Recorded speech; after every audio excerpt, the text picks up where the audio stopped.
Well, hey guys, it's Spiffyguy, and I'm back here with another vlog. This is the kind of video where I chat about just general things that don't necessarily get the video they own. I can talk about, answer questions, show little tidbits here and there, and ask questions of my own because, you know, what's better than asking the entire universe what your question is. So let's get right to it. I was going to talk a little bit about comments that I received on videos. I really appreciate all the nice comments. If you have questions, comments, things you want to talk about, go ahead and stick them below some of my videos, and I will get back to you as best I can. The first comment I wanted to talk about was in regards to the bottle bag modification. This is my Pathfinder bag. This is the large one of the Gen 2. I haven't made the mod on the inside, but one of the subscribers posted up about Orca Tactical.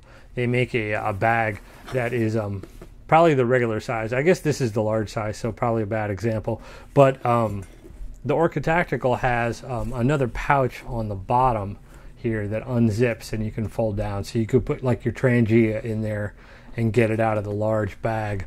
It's also designed, I guess, to carry a drone, one of the DJI Maverick drones. So anyway, it was kind of neat, and at 18 bucks it's in a decent price range that it wouldn't be too bad. It would be comparable to you know, the Condor type pouches. So there's one comment. Another one I got on my garden barrel comment, and that was in regards to me using words like about and whatever in regards to dimensions of measurements.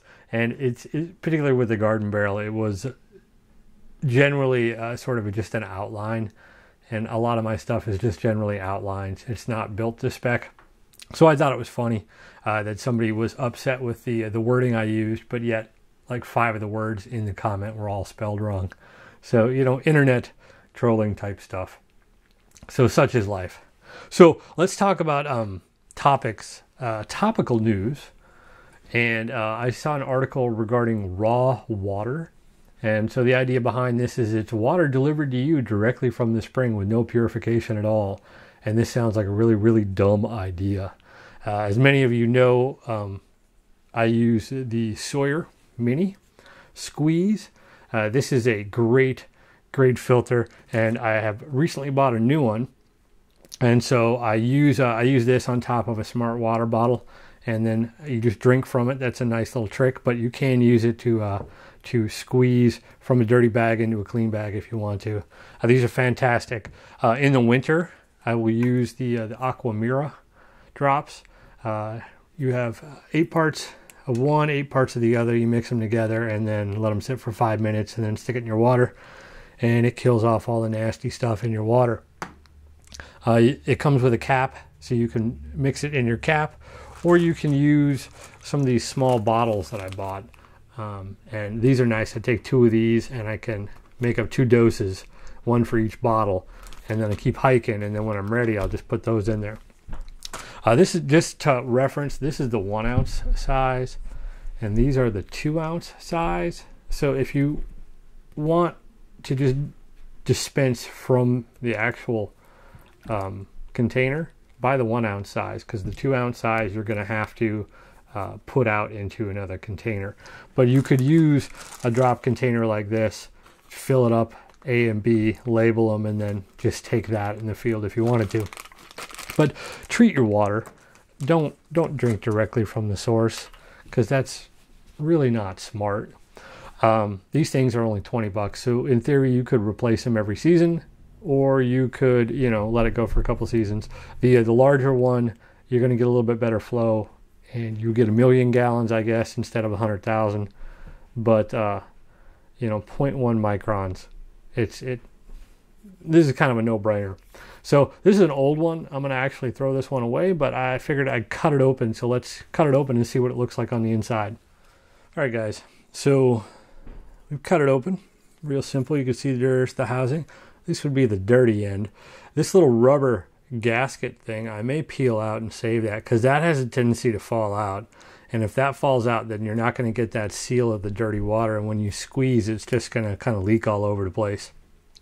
So this is the hollow tubes on the inside, as you can see. Hopefully that focuses up well. And so when you squeeze, the water goes through these little hollow tubes and then comes out your little entry here, or your little exit port. I don't know, kind of interesting. These are super light. I really like them. I'm surprised it's not as dirty though. I mean, I've had this thing for like 3 years. It has this little fabric around it. It's kind of interesting. Let me know what kind of filter you guys use. Obviously, boiling is the best way to reduce pathogens in your water. It's not going to do anything for heavy metals or chemicals or that sort of thing, and neither will this, but this will definitely take the pathogens out. So there you go, the Sawyer mini squeeze and what it looks like on the inside. All right, so on to the question. So I built a strop, and I did a video on that. And my question that I have is, I'm using just a Harbor Freight green compound, and it's kind of flaky on here, and I'm wondering if I need to, the leather, if I can get up close, the leather just seems like it's, you know, dry and kind of flaky and probably not the best thing. So I was wondering if I needed to do some sort of treatment on the leather itself or just get a better compound. I'm really kind of working on the sharpening thing. I'm going to start trying to get my hatchet rolling. And so a strop is definitely a useful component in that. So I've been using it. And then I'll use just the smooth side over here, but I don't know. So my question is, what do you use on your strops and how do you treat them? All right, guys, so on to the last little topic. This is always the fun one, mail call. And I got some stuff in the mail. So I kind of take a look at it.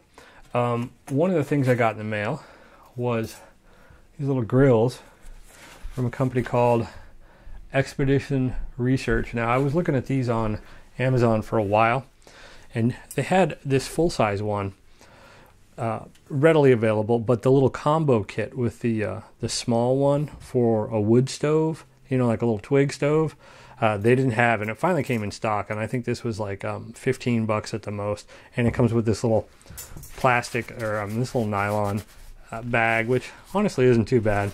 I'll probably go over the stitching here just to be sure, because it looks a little, you know, a little cheap, but I wasn't expecting a whole lot.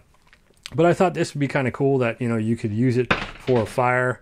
This is a common thing that you see in a lot of Joe Robinette videos. I know that he sells one on his website. I believe Dave Canterbury has added on one this size onto his as well. But I like the idea of having the small one here. And this is something small that you can just slide in the back of your pack, and it would be there if you wanted to cook on anything. So it's kind of neat. One of the other things I got, since I needed to get free shipping with that, is I picked up this little guy here. I really like my Nimble Will stove. My Nimble Will stove is a twig burner, and you can build one out of you know, whatever metal you have. I built one out of a cookie sheet, and it works fine. The problem is it's a little difficult to put together. So I wanted to buy an actual real twig stove, and they're kind of pricey. So I found this one. This one was like $17. And this is made by a, whoops, dropping things here. This is made by a company called Outon, O-U-T-O-N. Somewhere on here, there you go. O-U-T-O-N. And essentially this is just your standard little twig stove. Tons of companies make these. They're really common. The thing that I wanted was, I wanted one that didn't have to fit together, you know, each individual piece. So like the, I think it's the Bush Box, has hinges on it, and you can just pop it in. Of course, the Bush Box titanium is like $145, and this was super cheap. So this just has a single little plate on the bottom, and you just slide it in there, and then you put in the pin down here, and that holds it together, and then you've got your little firebox. This is the larger one out of them, and I'll have to peel off this little protective coating on it before I get rolling on it. But they send you a nice little insert that you can use, and this is designed to put a Trangia in there.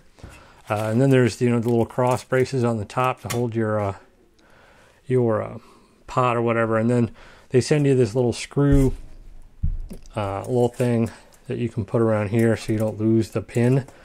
I don't know if you can actually screw it in through here to make sure the pin stays attached. They also give you a piece of sandpaper, so that tells you the quality of the manufacturing here. This is you're gonna have sharp edges. We'll send you sandpaper. You take care of it yourself. So once again, this is super cheap, but it was just something that would be a little bit easier to put together, you know, than my Nimble will. And so, and that will go nicely with the little grill here. A little grill will sit right up on top. This could all probably fit into the bag that they gave you. Super easy. I'll do a full video on this at some point once I get rolling on it. And the last thing is my company has a sort of an appreciation website where people can nominate you for appreciation points, and then you can spend those for whatever. And it's all like Neiman Marcus stuff and jewelry and crystal and all kinds of generic house stuff. But for some reason they had a Jetboil. And so this is the Jetboil zip system. This is basically the cup and let's see here. It's the cup and then the little pot thing in there. So pot goes on and you burn. I mean, this is kind of standard stuff, Jetboil. I've never really used a canister stove before, so this is all going to be kind of new to me. You get this little plastic thing, I guess, that keeps you from messing up the heat fins. And I think somewhere online someone said you could use this as a cup, but I'm not sure. Oh, it has graduations on the inside. Can you see that? I don't know why you'd want to use that as a cup. That seems gross. Anyway, but that goes on there. So that's something fun to try out. I've not used these before, so aside from the Jetboil recommended fuel, what other kind of fuels do you guys like? This particular model will hold the 100-gram fuel container along with the burner part in there. It's got a little loop here for your spoon. So once again, we'll do a full review once we actually start using some of this stuff. But that's kind of what I got going on right now. I'm going to go do some fire skills with the boy, and we're going to practice. We found some cattail, and so he's excited to use a fire steel on some cattail. So there you go. If you guys got any questions, comments, stick them on down below. Things you want to chat about, things you want more info on. And until the next one, just remember that life is an adventure, and go out and have one with all your new stuff.